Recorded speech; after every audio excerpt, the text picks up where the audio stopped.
Hey, we're going to have a great conversation about Westward expansion. And if you've been paying attention to any of the videos we've had in this particular subject matter, I've got a lot less distractions this time around. There's no cat, there's no dog, there's no anything. It's just you, me, a projector, and lots of pretty colors. Okay, hey, let's start with our map. And if you don't have this map, you can draw your own. Here's a copy of one I drew. I'm going to use this one to stay consistent with other maps I'm doing, but this one's just as good. It's nice and big and it looks pretty accurate. But if you don't want to use one you draw and you have access to a printer, get this one out. You notice I always have my trusty Sharpie. I'm going to have a few other colors here. I may or may not need them, but I got them out just in case. I got a blue because anytime you do anything with rivers or water, usually blue is the color you want to use. Yellow because I want important details. I want to alert myself to when I'm looking back over my notes. Red is for conflict, and green is for progress, growth, transitions, that type of thing. Okay, so I'm going to set these aside. You'll notice my new technology, my wonderful new, I don't even know what it's called, my projector. What it does is it kind of autofocuses on its own. So if it looks like it's going crazy on you, it's just doing its job. Okay, let's talk about this. We're going to start by labeling our map.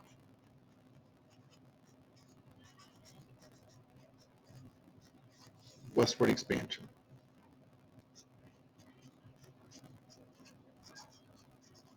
That's our unit. Specifically, we're going to talk about migration and we're going to talk about something called push-pull factors.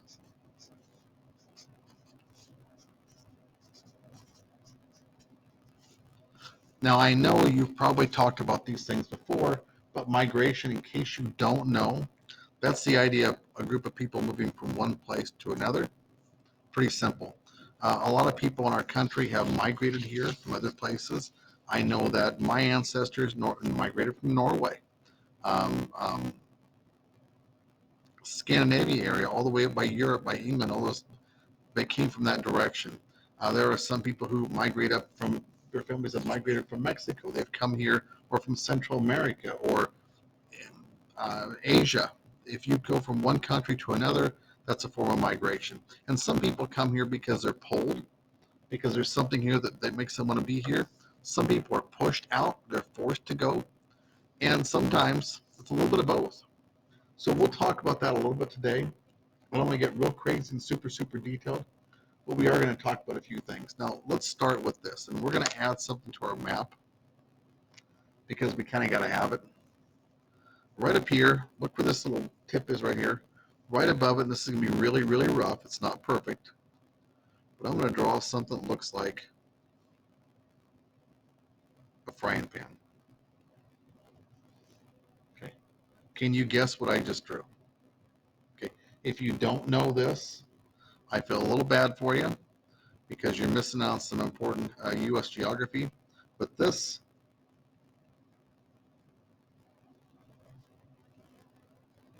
is what we refer to as the Oklahoma Territory.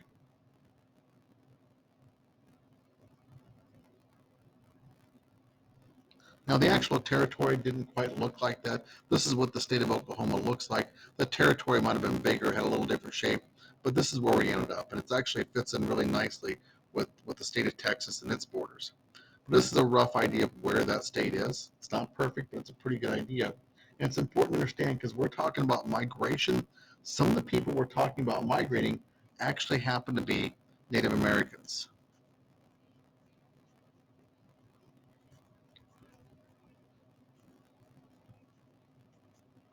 And as you know, Native Americans were more than likely here in most cases, almost all cases, in fact, every case I can think of, before Europeans were.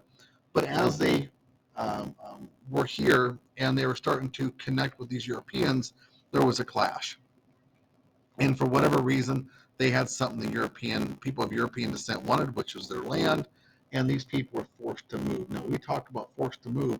I mean, there were physical um, attempts, people, guards, soldiers with bayonets and rifles. They were forcing these people to leave their homes and to leave. And one of the most probably tragic moments, darkest moments of American history is something called the Trail of Tears. And we'll get to that in a couple minutes here. We talked about the Native Americans. I want you to know that we've got to talk about something called the Indian Removal Act. And this was issued in 1829. Now, it didn't happen right away. I'm going to put this in a kapow box here. It didn't happen right away. It happened over time. But when I say time, we're just talking a few years. We're not talking decades.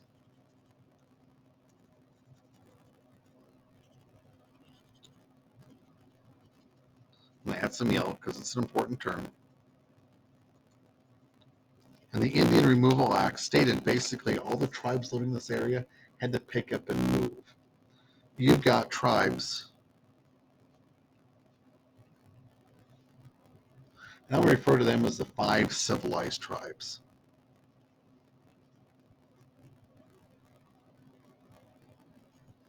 Now, the 5 civilized tribes, they're called civilized tribes because they had tried to adopt the white way of life. And George Washington, clear back to the beginning of our country, that was his solution. He said, you know what, if we want to get along with the Native Americans, they just need to be like us. So they should dress like us, they should act like us, they should worship like us, they should even own slaves, which many of them did. And these 5 civilized tribes really, really, really tried to be like the white people. And that worked out pretty well until it didn't. Now I'm gonna write down, and just, I don't think you're ever probably gonna get tested on this, but I think just as a matter of respect, I'm gonna list these groups out. Maybe you'll get tested. The Seminole, a group called the Chickasaw,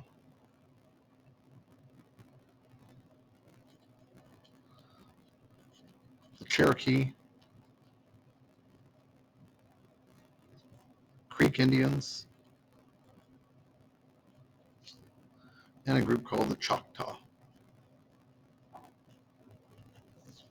And when we think about the 5 civilized tribes, these are the tribes we should be thinking about. And like I said, they tried to adopt the European way of life, but in the end, they were just forced to leave. And part of this removal was taking their land and forcing them to walk all the way across to the Oklahoma Territory. And we're going to call this the Trail of Tears. Excuse me, a little frog in my throat here. And I'm going to take this Trail of Tears and I'm going to color it red. Because like I said before, red symbolizes conflict.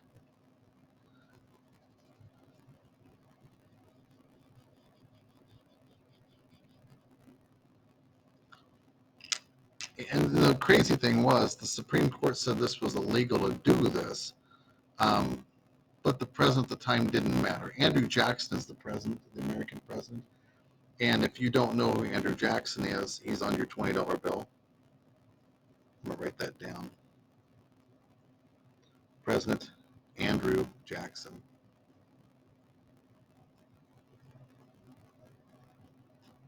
The A stands for Andrew, not something else you can probably think of. But historically, he was other things, trust me. But we commemorate this guy in the $20 bill for a lot of reasons, and there's some positives to him. But obviously his reaction to Native Americans and the need for white people to move into this territory isn't very good. And I always, like I said, I'm always reserved a little bit. I don't want to trash talk our nation because I'm a patriot and I believe in our country. I believe in the opportunities, all the good things that come with our country. I do believe we're probably one of the greatest things that's ever been created on earth in terms of a civilization. But I'm also going to tell you that doesn't make us perfect. And there are some dark times, and the Trail of Tears is definitely one of those dark times. When you think about the Trail of Tears,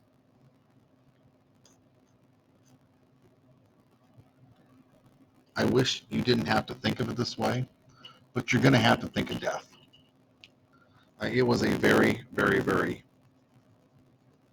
tough time for the people who were marching on this trail. Just add a little grass because I do.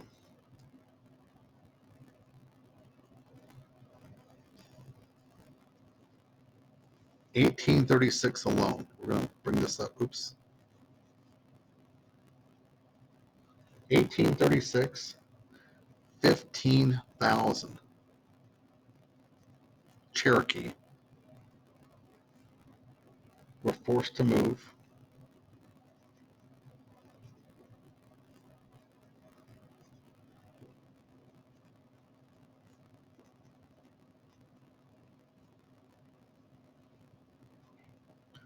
4,000. K means thousand.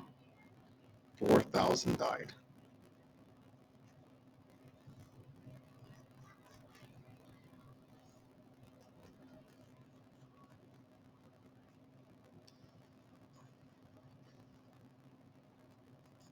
That's what the Trail of Tears is.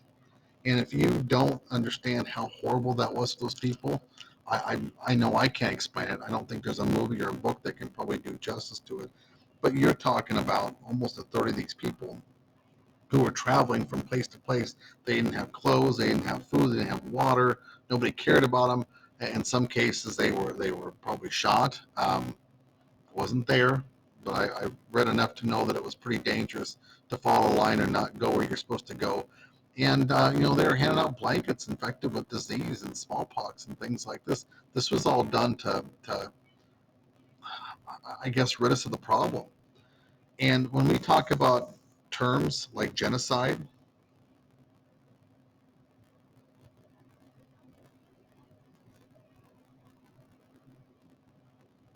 this is where that term would apply.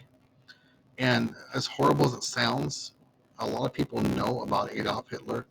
Adolf Hitler, in his book Mein Kampf, actually made reference to the Americans' treatment of the Native Americans and used that as he was patting us on the back for it. He used that as a little bit of an inspiration, I guess. So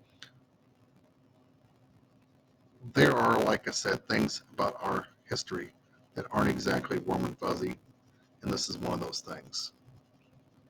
I'm adding color while you catch up, just because I like to add a little color. I had a gray, so I used it.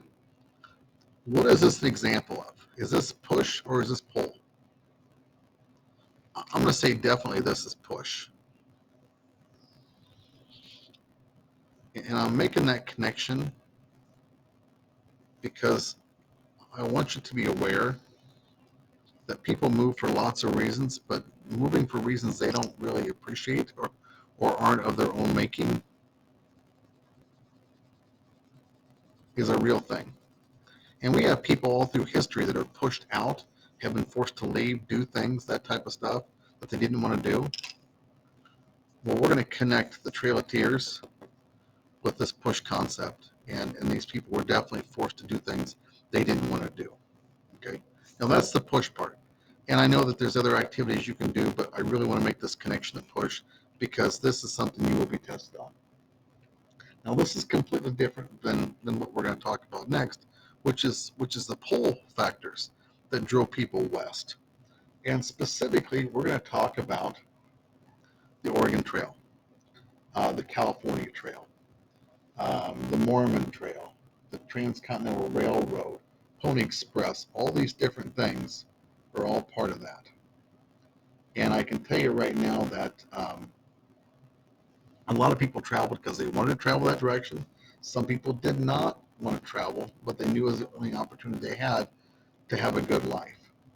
And so they packed up and they hauled their family out, and that's what they did. In reality, it's choice, but maybe they would have picked a different choice if they could have. Okay, so let's talk about this a little bit. We're going to start off in Missouri. And if you don't know where Missouri is, it's right around here. It's not perfect. The starting point,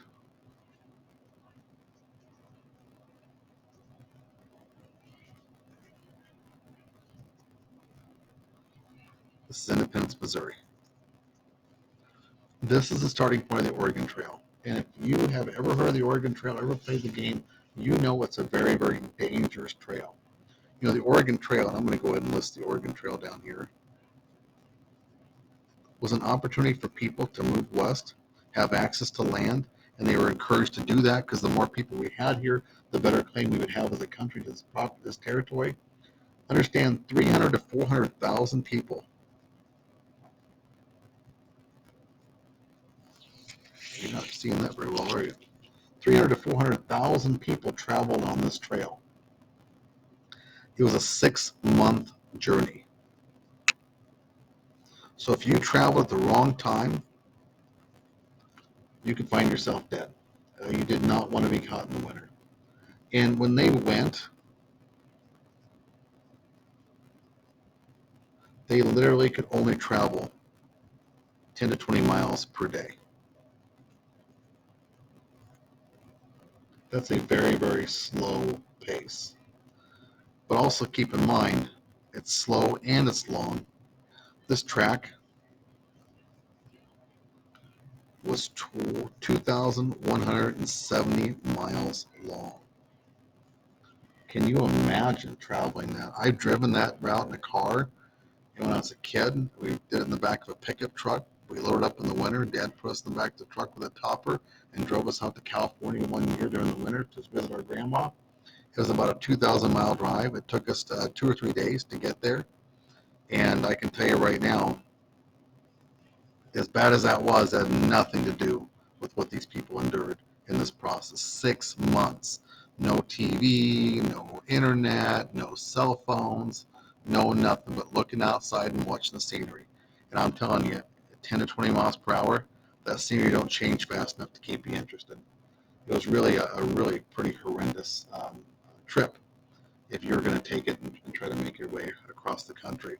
And what they would do is they would travel from Missouri all the way over, and this is by no means a perfect drawing. That's your Oregon Trail.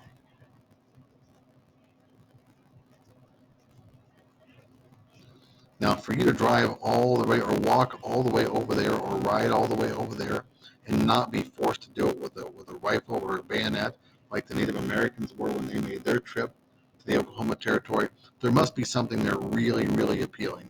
And there was. There's lots of stuff there really, really appealing. There's new opportunity, free land, or at least cheap land, a chance for a fresh start. Lots of reasons why people would make this trip. But they didn't just do it to Oregon. They would go other places too. There's something called the Santa Fe Trail.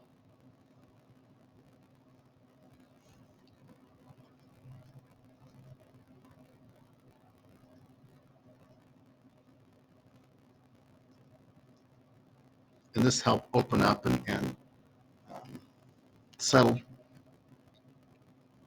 the southwest part of our country, or soon to be country. You've got something called the Mormon Trail.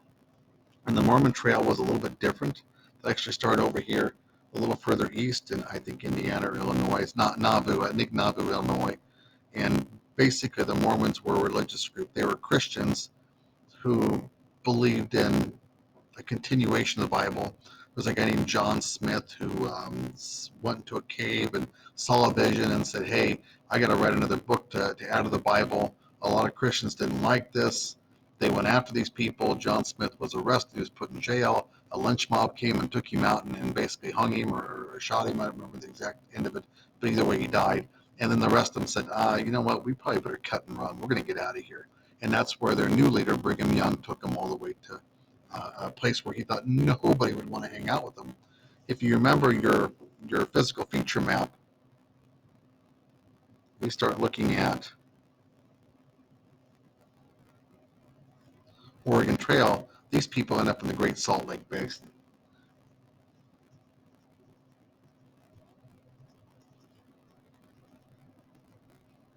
Because, like I said, they figured nobody'd want to be there, so why not go to the worst place that they could find, because nobody would force them out.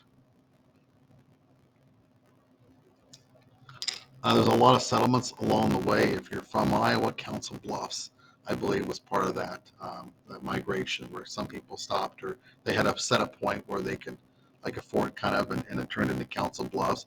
Lamoni, Iowa, another settlement that was started by probably Mormons who just couldn't make the whole trip.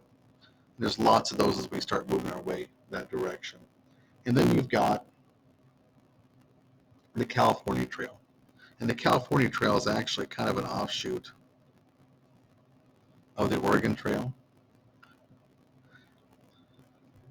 And what happened with the California Trail is you have, and by the way, that's not a perfect orientation here, but what you have is you have people breaking off from this traditional pathway and they would roll over and they'd go to California area. Probably the most famous group of people to take this trip would be the group called the Donner Party. And the Donner Party got caught in the mountains in the winter. They got stranded and they were forced into cannibalism. There's some great documentaries. There's some movies about it. There's lots of stories about it. You're encouraged to go take a look at that on your own. I can't handle all those details for you in such a short video, but it's worth taking a look at. It's pretty fascinating. So you've got all these different people making their way this direction, and they're all doing for different reasons. You know, the California Trail had about 250,000 people migrate using it. The Mormon Trail, there's probably about 70,000 Mormons who handled this trail over a number of years. You've got the Santa Fe Trail, which I don't have an exact number of people who took this trip, but I can tell you it took about 8 to 10 weeks. It was about 900 miles, and it took a long time to get where they were going to. Not as bad as Oregon Trail, but it did take quite a bit of people to get there, by the time we get there. So you've got all these different people who are making this trip, and they're not being forced to do it. They're doing it because they're looking for the opportunity that comes with being in a new place and having a fresh start.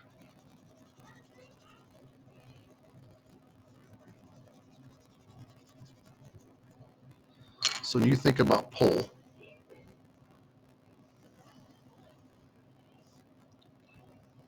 think about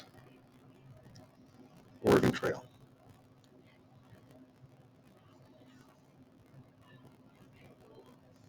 It's a terrible looking drawing, isn't it? That's what we're going to get, though. Let me fix it a little bit here.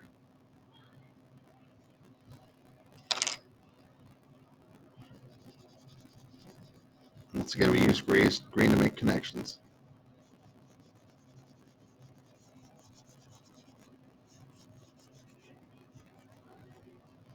Now, hopefully, if you have never done it before, I'd go get on the internet and go play the old school game, Oregon Trail.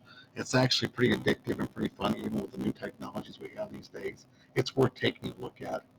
Um, this is Westward expansion, push and pull. People are pushed, forced to go certain places. People are pulled. That means they're enticed. They're attracted to it. They want to be part of it, and they go for different reasons.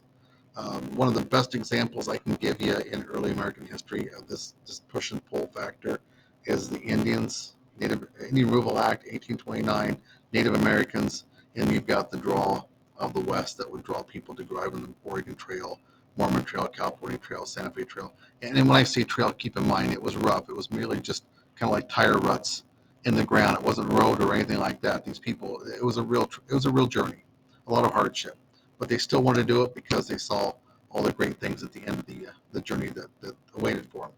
That's it. If you have any questions, great, internet it. If you have any questions, great, ask your teacher. If you have any questions, great, hey, maybe another video will help you answer some of that stuff. But make sure you're asking questions, because the questions are what make us smarter. The questions are what keep us engaged, and the questions are what keep the information interesting. Always ask your 3 whys. Just get down to the bottom of it. Why did this happen? And why did that happen? And why did that happen? At that point, you'll have the full story. That's it. Hey, good luck. Good job. And have a great day.